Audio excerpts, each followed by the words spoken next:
Hello, today we're going to do a reading on what your twin flame is moving through, the current energy they're healing through on your journey, and a message that they have to share with you from their divine self, their higher self.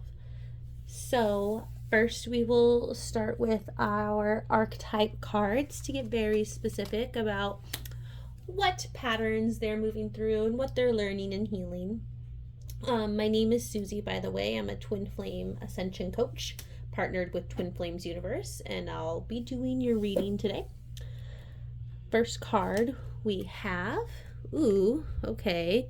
Oh, let me move it up here, is Mystic. I'm going to pull your second card as well. And we have Fool. So we'll talk about Mystic first.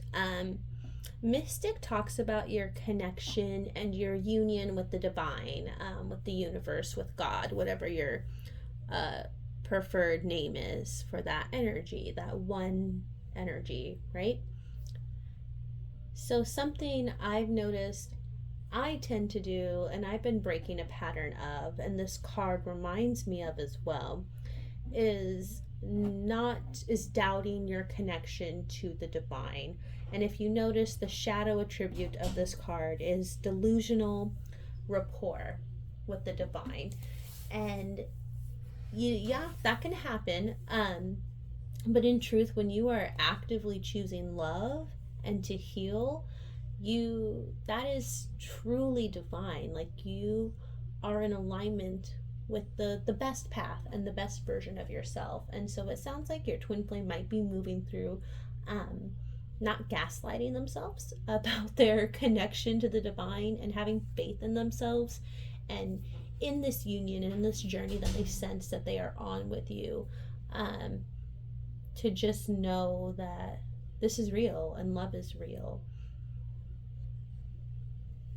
and that those downloads and connections and messages that they feel are real too.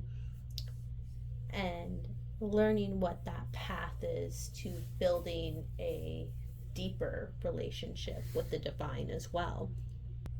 Next, we have the Fool, which I really like this card. I love it in the tarot, and I love it in this deck and what it represents here as well.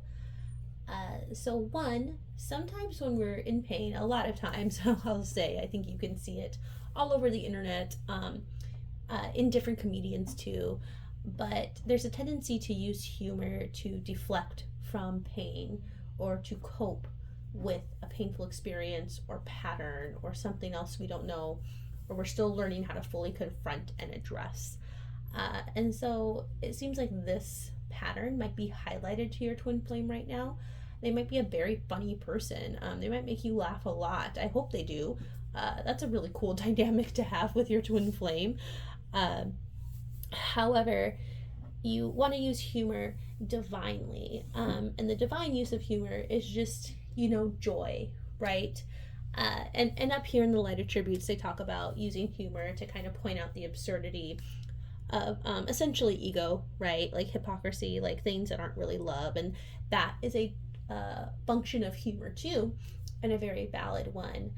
However, the real sense I get is your twin flame is learning that they don't have to, or maybe it doesn't feel good to anymore, to deflect their pain and their hurt or any insecurity using humor. So we're moving past that, which is a really good thing. And if this is bringing up anything for you, then you can move through that in your inner work too, using the mirror exercise. And if you don't know what the mirror exercise is, please comment. I would love to help you with that. So, without further ado, let's see what will support your twin flame in their healing, what they need, and possibly what you need as well. Okay, so we have our Whispers of Healing Oracle. Very colorful, beautiful cards. Our first card is Get Clear. So it sounds like there's a desire for clarity here with your twin flame. He or she's trying to get clear on some things in their lives, and something for you to know. And If you're communicating with your twin flame, something to share with your twin flame is clarity comes from peace. And we don't have peace in a place until we have completely known the truth of love, unconditional love in a place. So where they're healing this like fool and mystic energy back down here, when they completely and unconditionally love themselves, they and you will have clarity on what it is you're seeking and what you're looking for in life. Something that's coming through really strong right now is the advice to journal. Sometimes ruminating your feelings in your head can be very counterproductive. And you might be running through your options or your ideas or possibilities in your brain because you're a very logical person, but ego can take over and you can just kind of be chasing circles in your brain. However, putting pen to paper can be very grounding too, to just get clear on what you feel, and to use that to help you heal as well. And of course, when you heal and you love yourself and you have peace, then man, even deeper clarity coming through, deeper clarity. Our next healing card is kindness. It's time to be kind to yourself here, and for your twin flame to be kind to themselves. So once again, if you are in contact with your twin flame, definitely offer them some grace and some kindness as they move through this energy down here, because you know what? They deserve it, and you do too. You are a divine child, and so are they. Purely divine, totally and wholly deserving of love and kindness. So just watch how you talk to yourself, and your twin flame kind of needs to watch how they talk to themselves, and speak with kindness towards yourself and act with kindness towards yourself. You deserve a lot of grace here, so it's safe to have that. Okay, and to wrap up our reading, we have your final twin flame message from your twin flame's higher self. And I'm feeling called to this card today. Time. You are trying too hard. Give it time.